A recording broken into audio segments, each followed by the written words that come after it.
교재가 21페이지 22번 중간이네요. 21페이지 22번 교재 21페이지 22번입니다.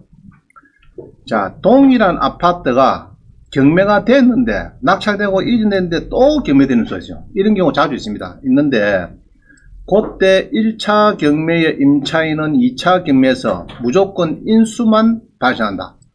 배당은 안됩니다. 이거 조심해야 돼요. 여러분들은 주로 2차 이제 들어가거든요. 그래도 보면 1차를 무시하고 들어가 버리면은 인수인데 배당이 되는가 싶어서 들어가면 이제 꼬이는 겁니다. 자, 한번 보겠습니다. 용인에 보니까 이거 뭐 팔렸네, 그죠? 48불에 누가 뭐 좋다고 산 것 같아요. 한번 보겠습니다.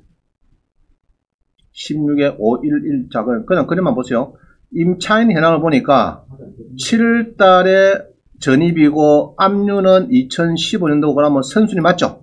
3년 선순위에요. 3년 말소기준 권리 앞이니까 3년 선순위고 확정일자 늦어버렸어. 압류보다 거꾸로 돼버렸죠. 자, 늦었습니다. 그러면은 배당 받기는 틀렸어요. 그럼 요거는 주로가 이제 배당이 이제 요때 돼야 되는데, 자, 일단 들어서 한번 보죠. 16에 51160.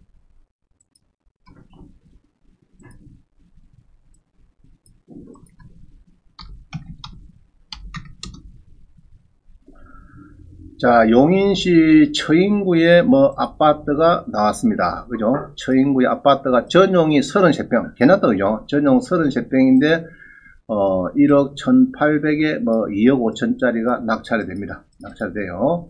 자, 되는데, 자, 다시요. 되는데, 요 보면은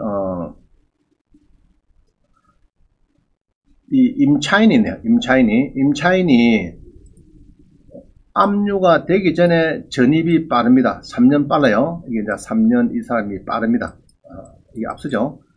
1억 2천 줬어요. 여기다가 주고 임차를 했는데 그 다음에 압류가 들어오고 최창섭 씨가 경매를 3억을 달라 하고 뭐 판결문을 가지고 이제 경매를 닦아 했습니다. 그러면은 세입자는 가만히 잘 살고 있는데 당한 거죠. 1억 1200에. 그럼 배당이 되느냐 안 되느냐, 이게 이제 조금 어려운 이야기인데, 내가 볼 때는 확정일자가 지금 너무 늦기 때문에 경매 뒤로 가기 때문에 또 받기가 또 쉽지 않을 것 같아요. 일단은 이거 봅니다. 예상배당표를 볼게요. 이거 보면은 요번에 낙찰이 1억 1800인데 247만인데 1억 1600이다. 그럼 용인시 처인구 뭐 9천 같은데 요거는 뭐 재산세 이런 거죠. 뭐 종부세 뭐 요거니까 별로 막 무시하겠습니다. 그 다음에 경매는 사람이 있고 임차인이 받고, 자, 이래 됩니다. 그럼 임차인도 같이 이렇게 해서 이제 비율 똑같죠. 배당 비율이 같이 받습니다. 24%. 그래서 한 2800 받고 모자라는 거는 9100이다. 자, 이렇게 이제 이해를 할 수가 있습니다. 이게.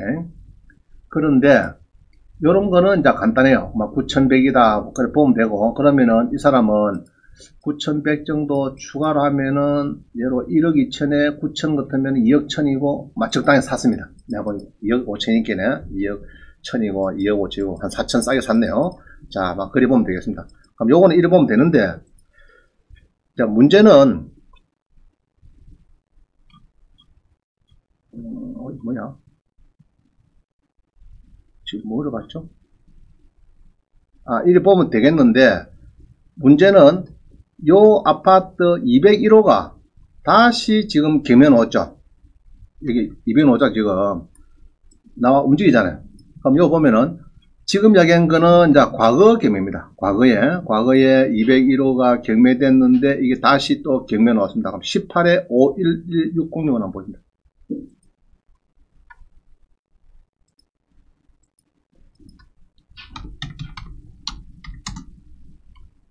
자, 요 보시면은, 요 보면은, 이제 여러분 요거로 보죠. 전용이 33평이네 해가지고, 3차다. 3차는 아니고, 뭐 좌우전, 이제, 사실은 2차죠, 이게. 사실은. 이게 이제, 여기 이제, 없다고 보고요. 여기 이제 1차고, 여기 2차고, 이런 거죠. 30분 떨어져서, 입니다. 이렇게 이제 봅니다, 여러분들이. 처인구의 아파트가 뭐 대단지 같으니까 좋겠다 보고 봅니다.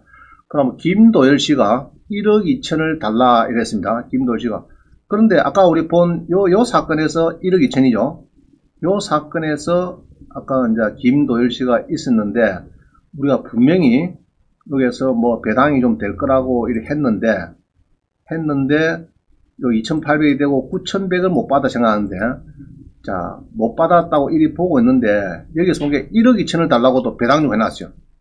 똑같은 이 호수가 201호가 경매되는데, 두 번째 되는데, 4년 전에 경매 때 뭐 좀 받았는가 싶었더니 못 받았는가 하여튼 다시 이게 경매가 됐는데, 요때 다시 1억 2천을 달라고 했습니다. 그러면은, 이 사건에서 제가 볼 때는 배당을 틀림없이 요 사건을 볼 때는 배당이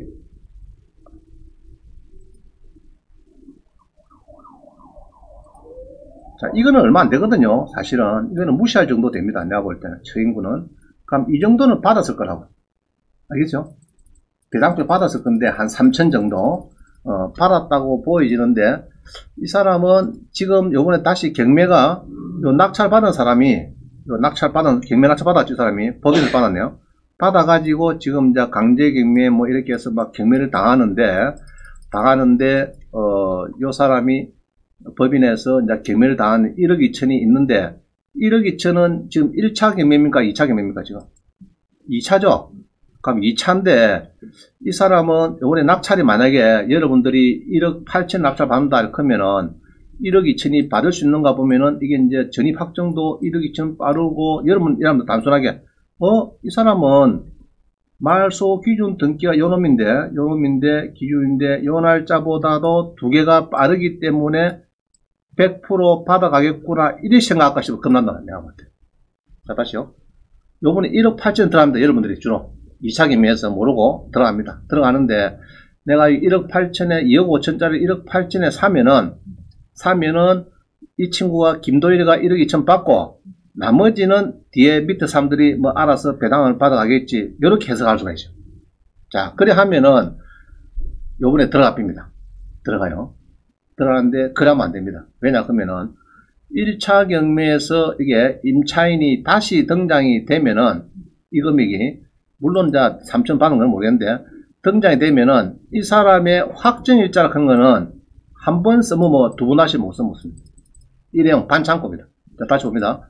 이 사람이 김도열 씨의 확정일자 그런 것은 요 확정일자를 한번 써먹겠죠. 1차 경매에서 써먹는데 다시 쓸 수 있냐? 이게 안 된다. 안 되니까 그렇게 해서 빨라요. 안 되니까 그럼 어찌입니까? 이게 없다고 보면 전입이 빠르죠. 전입만 빠른 거죠. 그럼 1억 2천은 100% 인수 이게 맞습니다. 그래서 확정일자는 두 번 못 써본다. 그렇게 얘기하면 제일 이야기 쉬워요. 실무상으로. 예, 알아놓겠습니다. 그런데 1차 경매는 확정일자 쓰가 이걸 보고 쓴 거 아닌가? 그래, 한번 써먹기 때문에, 예, 써먹은 걸 했기 때문에 2차에서는, 예, 두 번 다시, 이걸 보자 해도. 예. 그래서 이 사람은 1억 2천은, 여기서 1억 8천을 받으면은 요거는 그냥 1억 2천을 잘 받는다. 1,000만 내셔. 그래서 예상 배당표를 보면요. 쭉 보면 1억 2천을 100% 그대로 갖다 붙여놨습니다. 이게 이제, 아주 좀 어려운 고급 문제입니다. 고급 문제. 경매에서 고급 문제인데, 이런 사건이 자주 일납니다. 자주 일나요. 제가 볼 땐 자주 일납니다. 자, 그래서 요번에 낙찰 받으면 된다, 안 된다? 1억 2천이 인수니까. 안 되겠죠? 3억 너무 앞이니까. 그죠? 근데 일반인도 모릅니다. 내가 받으면은, 뭔 소리야? 받으면 이 사람이 전입 확정이 빠르네. 뒤에 강제경매 날짜 3개 있는 것보다는 빠른 게 지가 다 가져가고, 그 다음에 나머지 좀 저기 알아서 가야지. 이렇게 생각하면 그건 오사잖아. 오사이고, 항시요, 까만 거 있죠, 까만 거. 누리보고, 여기에 있는 임차인이 다시 등장이 되면은, 요거는 그대로 인수로 간다. 왜냐, 그러면은, 아까 했죠? 확정일자는 일회 한번 써먹기 때문에. 따고 보면은 인수밖에 없으니까, 대학령만 있다. 이래 보는 거예요. 그러면 됩니다.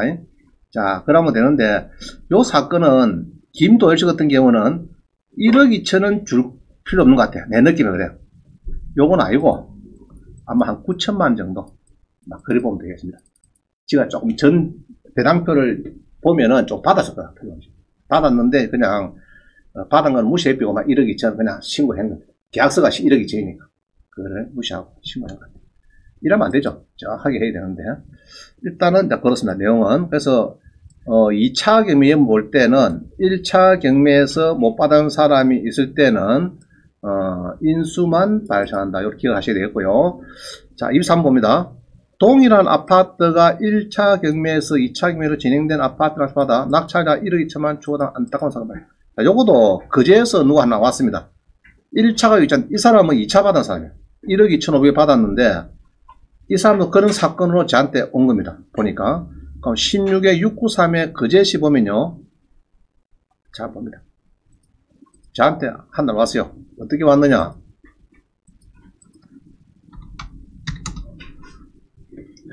자, 자기가 이거를 낙찰받고 잔금을 치고 전세까지 났고 전세 세입자는 다시 리모델까지 한 1천만 주고 했대요. 그런 아파트를. 자, 봅니다. 거제시 상동동의 아파트를 낙찰받았어요. 이 사람이 1억 2,500에 받았습니다. 자, 받았는데 그 당시에 이현숙이라는 임차인이 이렇게 날짜도 빠르고 건저당 말소 기준 등기보다도 날짜가 4년이나 빠릅니다. 배당 요구도 잘했어요. 그러면 1억 2천 받는데 지장이 없죠? 자, 다시 1억 2,500에 난 낙찰을 받으면은 여러분들이 2차 경매에서 받으면은 1억 2천 이 사람이 전입 확정이 빠르니까 건저당보다도 금고보다 빠르기 때문에 받는 데는 문제가 없구나 이렇게 생각하고 낙찰받은 겁니다. 그래서 이 사람이 낙찰받고 잔금을 치렀어요. 1억 2,500을 잔금을 내고 납부하고 배당이 됐는데 그러고 이제 임대 났대요. 임대 났고 또 임차인은 또 여기에 또 뭐 리모델까지 한 돈 좀 안 주고 했대요. 그런 상태인데 법원에서 배당기일에 가보니까 이 사람이 1억 2천 받았나 하면은 이 사람은 예상 배당표를 보니까 자 받았으니까 봤어요. 그대로 가있죠. 이게 맞는 거예요. 그래서 구독자는 이런 걸 또 잘해요. 이런 분석을 잘하니까 1억 2천은 그대로 있습니다. 자, 다시 봅니다. 여러분 요거를 봐요. 2차 경매를 보고 있어요. 그럼 1억 2,500에 사면은 문제 없다 하고 사는데 항시 이전할 때 요거를 꼭 들여다봐야 됩니다. 요게 옛날에 임차인이 여기에 1차 경매에서 1억 1,800 낙찰 받을 때 있는 임차인 이현숙이가 다시 등장하는가? 등장합니다. 왜 등장합니까? 조연철이는 1억 1,800 받았어요. 받아가지고 잔금을 치렀죠. 이거를 적당히 잔금을 치렀습니다. 치렀는데, 요 잘 보면은, 이 배당표를 잘 보면은, 자, 얘들 뭡니까, 얘들이? 자, 이 세금 골자 보자고. 또 얘들 뭡니까? 얘들 만 애들입니까, 얘들? 누구의 몇 명, 이거 뭡니까, 이거? 임금채권. 자, 그러면, 세무서하고 임금채권이 있으니까, 이 1차 경매에서 받기가 이게 쉽지 않다고요. 통영 세무서도 있고 아까 임금채권 있었죠. 누구의 몇 명, 한 1억 됩니다. 그래서 이 배당을 못 받아가지고 한 푼 못 받은 것 같아요. 내 느낌에 이현수가 못 받고 2차 경매에서도 지가 이게 최근에 경매가 움직이니까 자기가 이 배당 요구를 신청했어요. 이현수가 그대로 1억 2천 신고했어요. 자, 그러면은 이랬죠, 저거 했죠. 요거 눌려가지고 전에 임차인이 1억 2천짜리가 그대로 받고 그대로 여기 보이면은 확정일자는 없는 거로 봐라 이랬죠. 그러면은 여기 없는 거로 보니까 요걸 없다고 보니까 건저당보다도 전입만 빠른 사람이니까 1억 2천은 대항력이 있다. 그럼 1억 2천은 100% 있는 거네. 100%. 이거를 100% 있는데 내한테 오신 분은 그제 조선서 계신 분인데 아이고 낙찰을 받고 1억 2,500에 받았는데 1억 2천을 또 100% 물을 건데요. 임차인이 나 10원도 못 받았다. 저기 법원에서 네가 물어라 이런 게 2억 4,500 돼버렸죠. 그래서 온 겁니다. 죽겠다고. 방법 없어요. 그거는 이제 구독선을 봤으면은 안 들어갔을 겁니다. 분명히 이걸 봤으면은 이게 문제가 있네 그거 따져야 되는데 이런 걸 안 보니까 이제 문제십니다. 그래서 여러분들은 무료 사이트 보세요. 공짜 사이트 꼭 보세요. 자, 그만합니다. 그래서 이런 사건이 지금 자주 이제 대법원에 있죠. 대법원에 2005다 21166. 자, 요런 거는 L 박사 가서 본다 했어요. L 박사 가면 다 나옵니다. 여기 보면은 쭉 써놨어요. 대항력과 우선 변제권을 점유하고 있는 임차인이 임대인을 상대로, 자, 밑에 봅니다. 판결로지. 임대차 보호법상 대항력과 우선 변제권 두 가지 거래를 함께 가지고 있는 임차인이 우선 변제권을 선택해서 제1경매 절차에서 보증금 전액에 대해서 배당 요구를 했으나 보증금 전액을 배당받을 수 없었을 때에는 낙찰인에게 대항해서 이를 반환받을 때까지 임대장에게 존속을 주장할 뿐이고 임차인의 우선 변제권은 경락으로 인해서 소멸하는 것이므로 이 경매 절차에서 우선 변제권에 대한 배당을 받을 수는 없다. 이렇습니다. 엉고 단지 인수만 주장한다. 뭐 이런 겁니다. 자, 그래서 이런 거를 볼 때는 하여튼 선순위가 있으면은 어디에 나온다고요? 이렇게 선순위 말소 기준 권리보다 선순위가 있다 이러면은 배당을 받고 안 받고는 여러분이 마음대로 해석해서 안 됩니다. 상당히 어렵습니다. 어려운데 지금은 또 이해를 해요. 한 달, 1년, 2년 지나면 다 까먹어요. 저는 강의를 계속 하고 있죠. 그래서 계속 기억을 좀 하고 있습니다. 그래서 선순위 임차인이 배당 요구했을 때 요때만 제일 조심하면 돼요. 여러분들이. 알겠어요? 배당 받는다 안 받는다 그건 함부로 생각하지 마라. 여기 아주 어려운 문제니까. 그래서 그럴 때는 저한테 연락이 좋아요. 그러면 일단 피해갈 수 있고 제가 답을 줍니다. 그거는 받으면 큰일 난다, 핵폭탄이다 이럴 수도 있고 별 문제 없겠습니다 뭐 이렇게 하면은 이제 문제 없는 거 그런 겁니다. 선순위 다시 선순위 전입자가 그냥 1억이 전에 인수다 그러면 전할 필요도 없어요. 그럼 1억이 전에 인수니까 싸게 뭐 사면 되니까 2천만 3천만 사면 되니까 아무 문제 없어요. 없는데 저놈이 배당을 받겠지 경매나 공매에서 그게 잘 안 맞더라고. 이게 보니까 그래서 많이 실수해요. 그러면 그게 금액이 보통 1, 2, 3억이 탁 튀어놓으니까 그건 아주 타격을 입혀요. 여러분한테. 그래서 그거를 조심을 해야 되겠다. 1차 경매, 2차 경매 될 때 2차 낙찰 받는 사람들 조심하세요.